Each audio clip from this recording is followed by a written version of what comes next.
Hello, this is Remote Control Bits. Today I want to introduce a series of videos following the build of the Axial Honcho SCX10 that arrived the other day, which is all very exciting. In the series I want to give you a bit of an insight into really both the kit and building kits in general. Hope also to give you some real hints and tips, things like painting the body shell, wiring up your electronics, and also some review videos if I can of the equipment that I use, like the soldering iron. Okay, you can see the components that I've chosen for this build.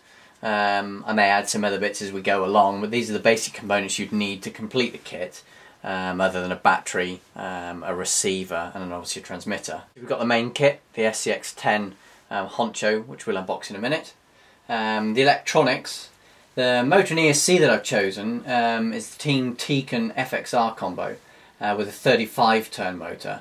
I'll obviously give you some more details of this as the build goes along. But you can see in there that it comes with everything you need, the ESC, the motor, and all the relevant wiring. Also a Castle Creations BEC.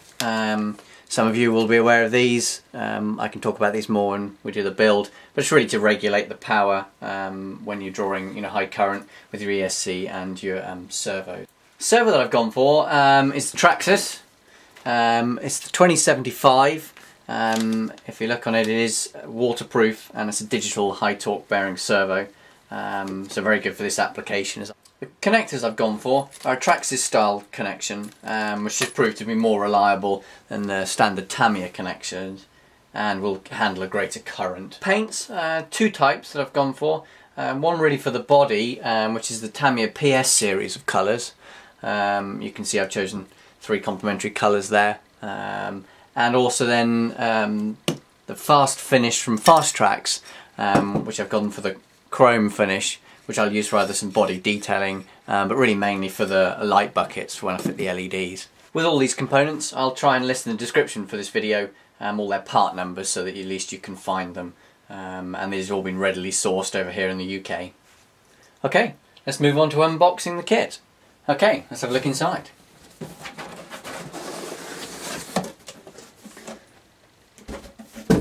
First thing, there's the Lexan body that's in there.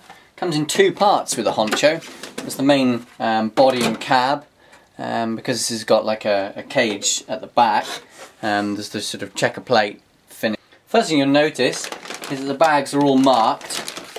Don't be tempted at this stage to open all the bags and look at all the parts. But these numbers on the bags will be referenced during the build in the manual, which makes it much easier to carry out that building process. Next, there's the bag with the wheels in.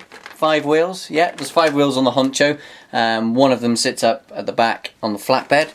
And to go with those then, there's 5 Proline flat iron tyres that have got memory foam inserts. Which we'll show you putting those together. Next bag has got all the metal components in, bead locks for the wheels, all the hardware for mounting the battery, and all the relevant screws. There's then 2 bags with plastic components in, for making up the axles, the frame that goes on the back of the flatbed, the light buckets.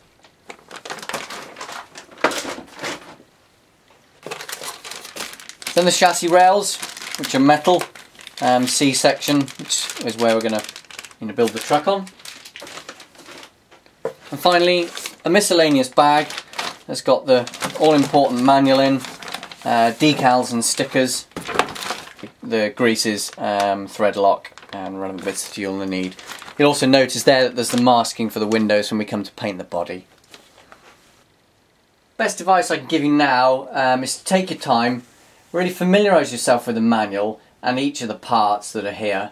That'll make it so much easier when you come to do the actual build. Okay, please subscribe, comment, and obviously keep dropping by to see how the build progresses. Thanks for watching.